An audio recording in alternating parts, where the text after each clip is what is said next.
2년 전에 와서 말씀을 전한 기억이 납니다. 그때는 엘리베이터도 없었는데 엘리베이터가 아주 서울보다 더 좋은 게 들어왔고, 그때하고 달라진 게 우리 성가대가 정말 찬양을 2년 만에 훨씬 더 잘합니다. 성가대가 찬양을 너무 잘해서 뭐 설교할 필요가 없어. 은혜 다 받는데 뭐 설교를 뭐하러 해. 나는 자꾸 성가대란 말이 더 좋아서 성가대라 그래요. 성가대가 찬양을 잘하면 그 목사님이 설교를 잘해요. 그러니까 성가대가 목사님 설교 전에 찬양하는 이유가 있어요. 성가대가 목사님 설교를 좌우하는 거야. 그러니까 목사님 설교 탓하지 마. 오늘 우리 목사님 설교가 왜 저러시지? 그러면 누가 잘못한 거야? 성가대가 잘못한 거야. 오늘 우리 목사님 설교 끝내줬다. 그러면 누가 잘한 거야? 목사님이 잘한 거지. 이렇게 눈치가 없어서 어떻게 성가대? 다 이렇게 봐, 다 이렇게 봐, 다. 자, 저 따라서 하세요. 잘못한 건 내 탓. 옆 사람 가리키면서 잘한 건 당신 탓. 그런 거 가르쳐 주는 게 성가대야. 노래만 잘한다고 성가대인가. 그 사람이, 저도 이제 은퇴를 해서 이렇게 돌아보니까 한평생 태어나서 살다가 죽는 과정이 만만하지 않습니다. 그 사람이 성경의 시편의 말씀처럼 7, 80년 살아도 수고와 슬픔뿐이다. 그게 정말 정답이더라고요. 쉬운 때가 없어요. 정말 하나의 고비가 지나가나 했더니 또 다른 사건이 닥치고 평생 돌아보니까 수고와 슬픔뿐이다. 그런 거예요. 그래서 참 전도서 말씀이 있잖아요. 1장 18절에 참 지식을 더하는 자가 근심이 많다. 그런 말씀도 있고요. 또 불교에서는 인생을 고해라고 합니다. 고통의 바다라고. 고통의 바다. 그 고통의 바다에 헤우적거리는 거예요. 그런데 욥기 5장 7절에 보면 인생은 고난을 위하여 태어났나니 그런 말씀도 있어요. 고난을 위해서 사람이 고생하려고 태어났대요. 사람이 태어난 목적이. 그러니 얼마나 힘들어요. 가만 놔둬도 힘든 게 인생인데, 오늘 바울이 탄 배가 유라굴로 광풍을 만난 것처럼 인생에는 유라굴로 광풍이 가끔 찾아옵니다. 유라굴로 광풍의 특징이 있는데, 첫째로 갑자기 임한다는 거예요. 갑자기 암에 걸려요. 갑자기 자식들이 말썽 부려요. 갑자기 가정이 흔들거려요. 갑자기 잘 나갔던 사업체가 아주 도산 위기에 빠져요. 갑자기 대한민국이 흔들거린다고요. 유라굴로 광풍이 갑자기 임하는 거예요. 또 유라굴로 광풍의 특징은 끝까지 괴롭힌다는 거예요. 아주 죽을 때까지 괴롭혀요. 포기할 줄을 모르는 거예요. 유라굴로 광풍은 또 삶의 희망을 다 잃어버리게 만드는 거예요. 그래서 사람들이 이 유라굴로 광풍에 대비하기 위해서 갖고 싶은 게 몇 가지가 있어요. 첫째로 권력을 갖고 싶은 거예요. 권력을 손에 쥐면 유라굴로 광풍을 만났을 때 인생의 문제에 좀 도움이 될까? 권력이 좋은 거죠. 권력 가지고 못할 게 뭐가 있어요? 그런데 생각해 보세요. 권력의 속성이 뭐예요? 권력의 속성은 불안이에요. 권력을 손에 쥐는 순간 불안하다고요. 왜? 적들이 생기거든요. 세계에서 제일 큰 성이 자금성인데, 중국의 베이징에. 자금성은 설계가 나무가 하나도 없도록 설계했어요. 왜? 자객들이 침입할까 봐 그 천하의 황제가 두려워가지고 나무를 없앴어요. 일본의 그 성주들 사는 성도 가보면 마룻바닥이요. 조금만 살금살금 걸어도 삐그덕삐그덕 소리가 나게 그렇게 돼 있어요. 자객이 침입할까 봐. 권력은 그런 거예요. 여러분, 사극에 보면 왕이 나와요. 왕이 권력자죠. 근데 불안해요. 근심 걱정이 많아요. 사극에서 왕들이 빼놓지 않고 하는 대사가 있어. 약방의 감초처럼. 그게 뭔지 아세요? 대체 이 일을 어찌하면 좋단 말인가? 그거예요. 오늘 밤에도 보세요, 텔레비. 대체 이 일을 어찌하면 나온다니까. 예나 지금이나 권력자들은 대체 이 일을 어찌하면 좋단 말인가요. 권력이 인간의 문제를 해결할 수 없어요. 두 번째로 인간이 갖고 싶은 게 지식과 경험이에요. 좀 알아야 뭐 대처를 할 거 아니에요. 그 지식이 자꾸 쌓이면 경험이 되니까. 그래서 자꾸 배워라 하는 거고 공부시키는 거고, 애들 그냥 공부 안 한다고 뭐라 그러는 거예요. 자기는 안 해놓고서는 애들한테는 뭐라 그러는 거예요. 근데 지식이 뭐예요? 지식은요, 알면 알수록 더 몰라요. 정말 몰라요. 그리고 아는 게 힘이 될 수도 있지만 아는 게 병일 수도 있어요. 제 친구 의사가 있는데 하루에 손을 100번 씻어요. 평균이 보여서 못 산대. 나는 서너 번만 씻으면 되는데 100번 씻어요. 여러분, 너무 많이 아는 거 그거 좋은 게 아니에요. 적당히 알고 그저 적당히 살아야지. 그저 건강 프로그램 너무 많이 보면요, 약이란 약은 다 먹고 그 약 먹어서 죽어. 이 지식이 인간의 문제를 해결하지 못해요. 인간들에게 고민만 더 주는 게 지식인들이에요. 세 번째로 인간이 갖고 싶은 게 뭐냐 하면 재물이에요. 돈이 있어야 문제를 해결하죠. 그래서 돈 하는 거예요. 모든 신문에 나는 부정부패 사건이 뭐예요? 다 돈이지 뭘. 근데 돈이 뭐예요? 돈은 물질에 불과해요. 뻔하지 않습니까? 돈으로 화려한 결혼식은 해요. 그런데 행복한 가정은요, 돈이 해결할 수 없어요. 돈으로 옷은 사 입을 수 있어요. 그런데 돈이 인격을 주지는 못해요. 그렇지 않아요. 돈이 할 수 있는 게 뭐냐고요. 돈이 인간의 문제를 해결할 수 없어요. 자, 오늘 유라굴로 광풍을 만난 배에 누가 타고 있는가 하는 게 11절에 기록되어 있어요. 11절에 보니까 백부장이 선장과 선주의 말을 바울의 말보다 더 믿더라. 그런 말씀이 있어요. 누가 타고 있어요? 백부장이 타고 있고, 선장이 타고 있고, 선주가 타고 있고, 바울이 타고 있어요. 백부장은 여기서 뭘 상징할까요? 권력을 상징해요. 이 사람 여기서 최고 권력자예요. 사람을 죽이고 살릴 수 있어요. 그런데 백부장이 유라굴로 광풍 앞에 꼼짝도 못해요. 아무 대책이 안 나와요. 이제 죽는 거예요. 선장은 뭐예요? 지식과 경험의 상징이에요. 바다에서 잔뼈가 굵었어요. 근데 선장이 제일 먼저 알아요. 이쯤 되면 죽었구나. 선장이 제일 먼저 알아요. 선장의 얼굴이 사색이 된 거예요. 아무런 대책이 없어요. 유라굴로 광풍 앞에. 선주는 뭘 상징할까요? 재물을 상징해요. 이 배 자기 거예요. 장사하러 나가는 거예요. 돈이 얼마나 있는지 몰라. 그런데 유라굴로 광풍 앞에 선주는요, 밖에 나오지도 못해. 구석에 처박혀서 벌벌 떠는 거예요. 인간이 갖고 싶은 게 다 있어요. 권력도 있고 지식도 있고 경험도 있고 재물도 있는데 유라굴로 광풍 앞에 아무런 대책이 없어요. 모두 다 죽겠다고 아우성이에요. 그런데 희망의 소리는 엉뚱한 곳에서 들리고 있어요. 갑자기 들려옵니다. 여러분 안심하십시오. 죽지 않습니다. 나는 하나님을 믿습니다. 그 말을 누가 하나 봤더니 백부장이 그 말을 하는 거 아니에요.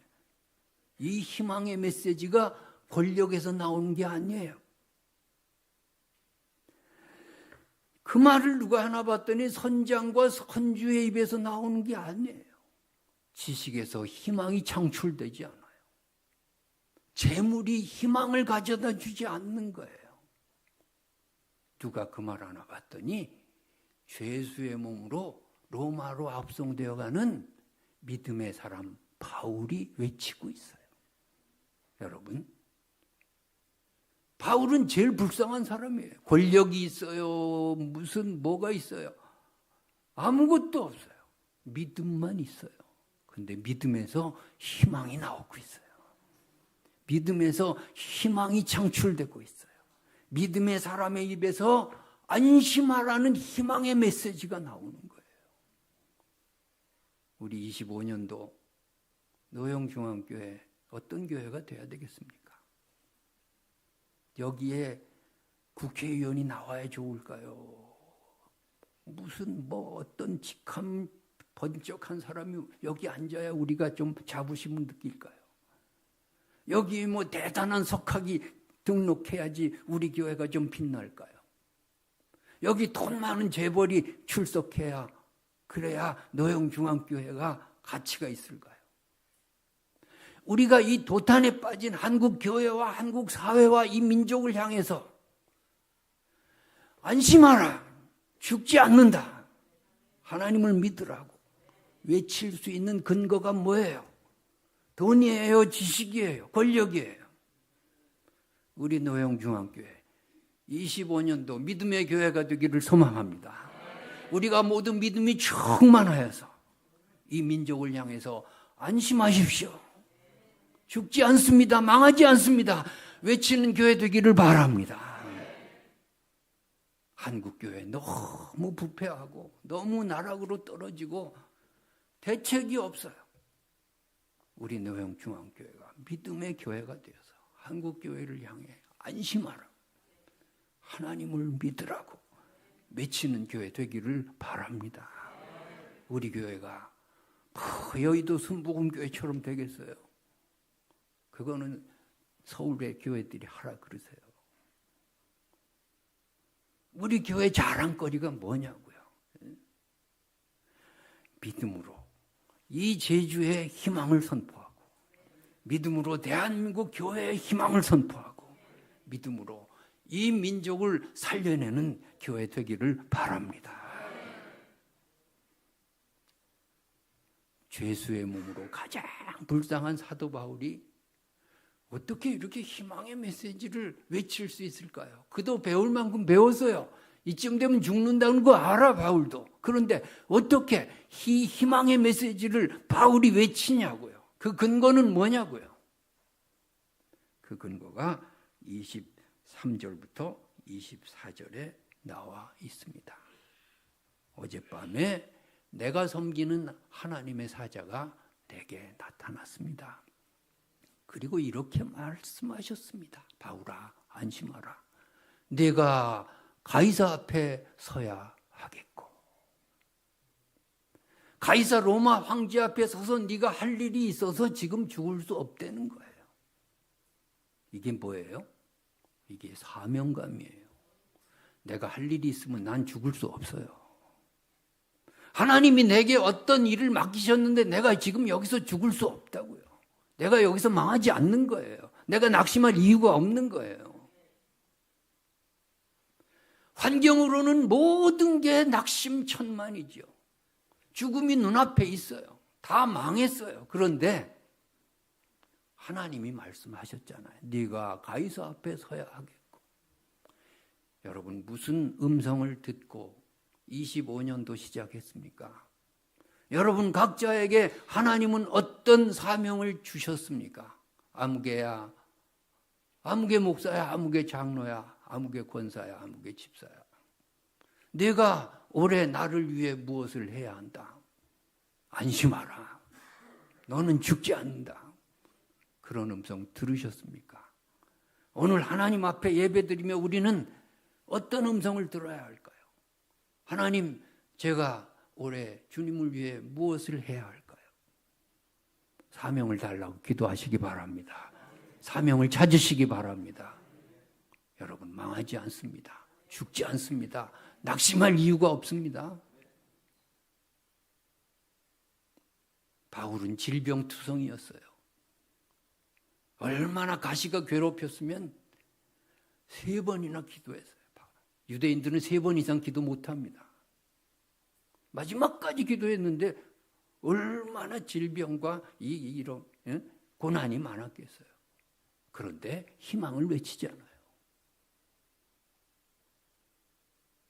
사명감으로 사는 사람들에게 몇 가지 특징이 있습니다.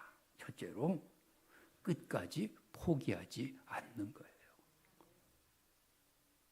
사도 바울은 이 유라굴로 광풍 앞에서 포기하지 않아요. 희망을 외치는 거예요. 왜? 하나님이 주신 사명이 있기 때문이에요. 그렇습니다. 제가 부산에 세계로 교회, 손현보 목사님 계신 교회에 설교를 한번 했었어요, 옛날에. 근데 주일 설교 마치고 어떤 집사님이라고 그 여집사님 한 분이 찾아왔는데 이 팔이 장애가 있어요. 정상적인 팔이 아니에요. 그러면서 목사님 감사합니다. 이렇게 뭐가 감사해요? 제가 자살하려고 그랬는데 목사님 설교 듣고 살아났습니다. 그러더라고요.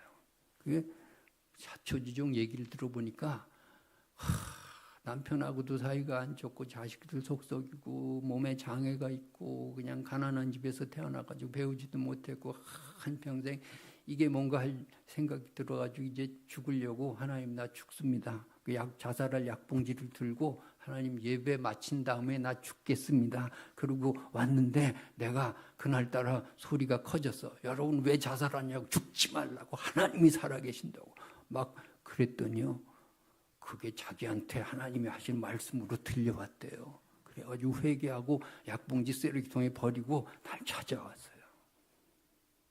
여러분 마지막까지 사명감으로 살면 포기하지 않아야 돼요. 그래요. 포기하지 않는 거예요.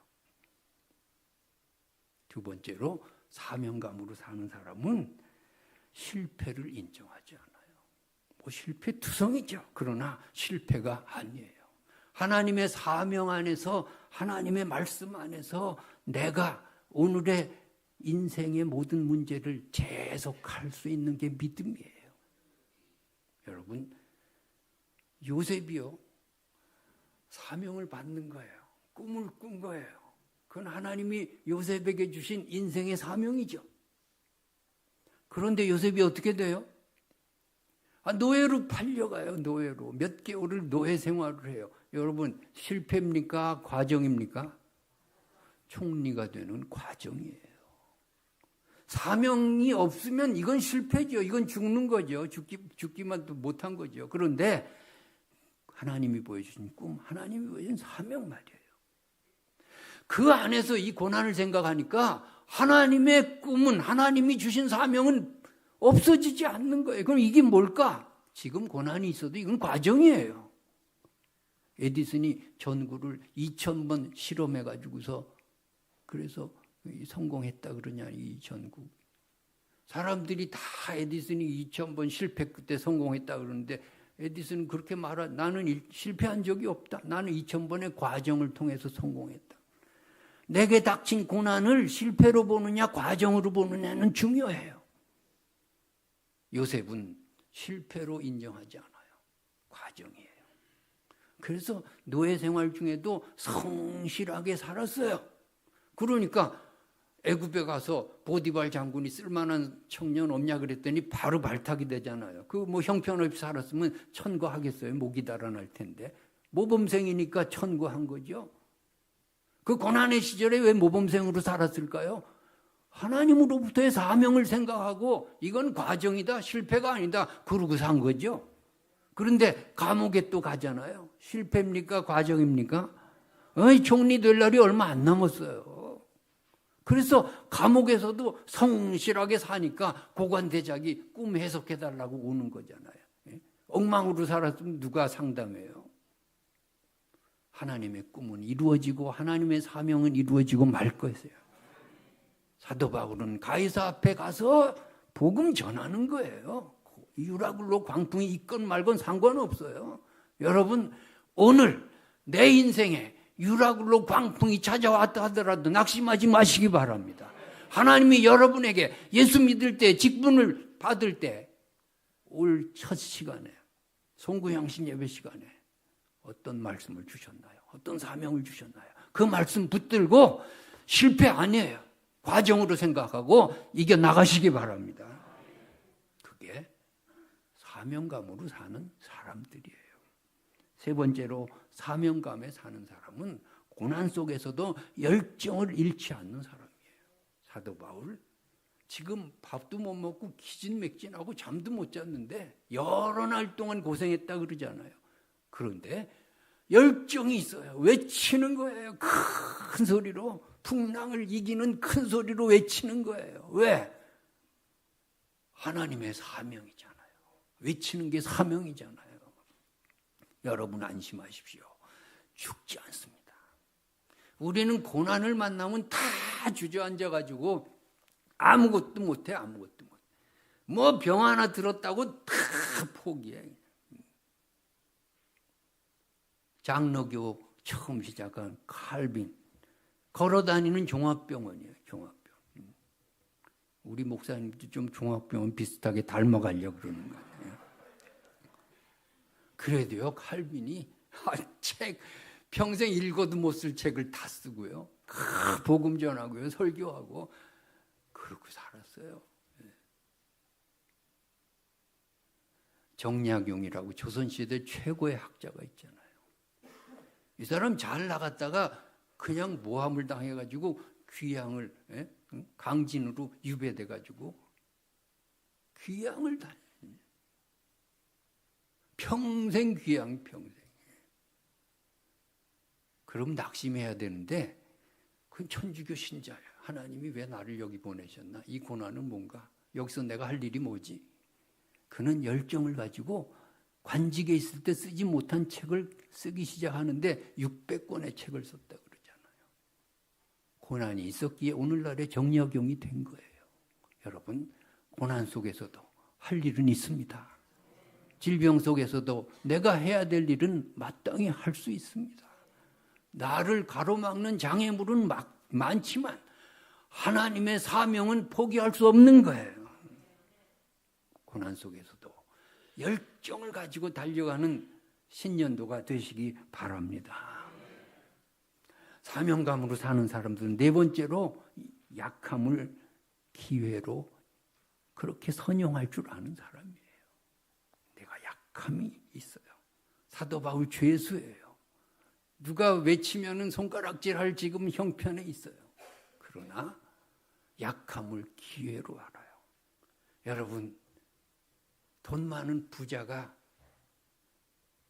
무엇을 먹을까 마실까 염려하지 마세요. 그러면은 무슨 감동이 있어요. 너는 먹을 거 있으니까 그렇지. 우리보다 가난하신 예수님이 무엇을 먹을까 마실까 염려. 그러니까 감동이죠. 오늘 백부장이 안심하라 그러면 너는 빠져나갈 구멍이나 있으니까 안심하라 그러지. 그렇게 될 거 아니에요. 그런데 가장 불쌍한 죄수 바울이, 가장 못나고 가장 형편없고 가진 것 없는 바울이 안심하라고 하니까 여기에 감동이 되는 거죠.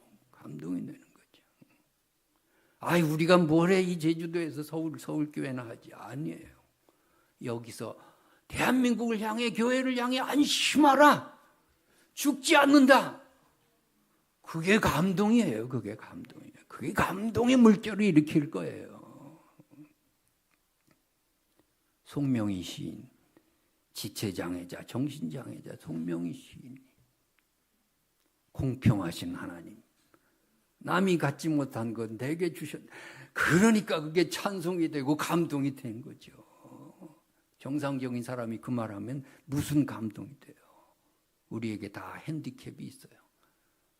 사람에게 밝히고 싶지 않은 그런 인생도 있어요. 그래서 어쨌든 거예요. 그 약함을 기회로 사용하시기 바랍니다.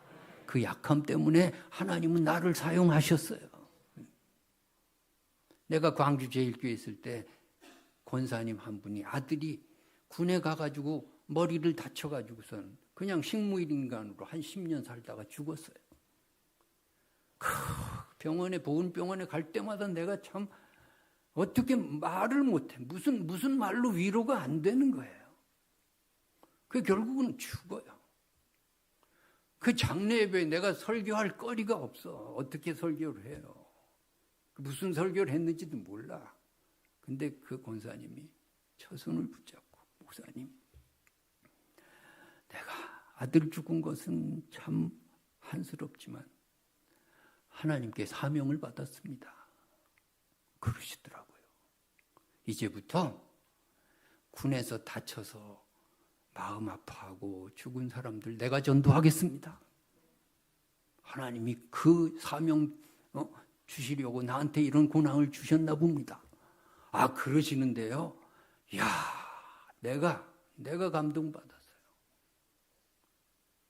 그런 사람들 전도하기 위해선 하나님이 내게 먼저 고난을 주셨나 보더라고 해석을 하는데, 약함을 기회로 전용해서 하나님의 일을 하겠다는 거예요. 믿음의 사람이에요. 이계단 권사님 이름도 잊어먹지 않아요. 여러분, 고난의 시간을 살고 있습니다. 우리의 모든 상황이 열악하고 암울하고 희망이 보이지 않는 유라굴로 광풍을 만난 시대를 살고 있습니다. 그러나 우리 노영중앙교회 모든 성도들이 믿음의 사람이 되어서 나 자신을 위해 우리 가정을 향해서 이 사회를 향해 교회를 향해 민족을 향해 외쳐봅시다. 안심하십시오. 죽지 않습니다. 망하지 않습니다. 하나님을 믿어보십시오. 그런 사명감으로 사는 우리 모두가 되기를 주님의 이름으로 축복합니다. 기도하겠습니다. 하나님, 부족한 우리에게 신년도를 허락해 주셔서 감사합니다. 주님, 우리의 상황이 유라굴로 광풍처럼 험악하고 희망이 없습니다. 우리가 권력지향적이 되지 않게 하시고 지식이나 재물에 눈독을 들이지 않게 하시고 믿음의 사람들이 되기를 원합니다. 믿음의 사람이 되어 하나님으로부터의 사명과 꿈을 간직하고 희망을 외치는 우리 모두가 되게 하여 주시옵소서. 예수님 이름으로 기도하옵나이다. 아멘.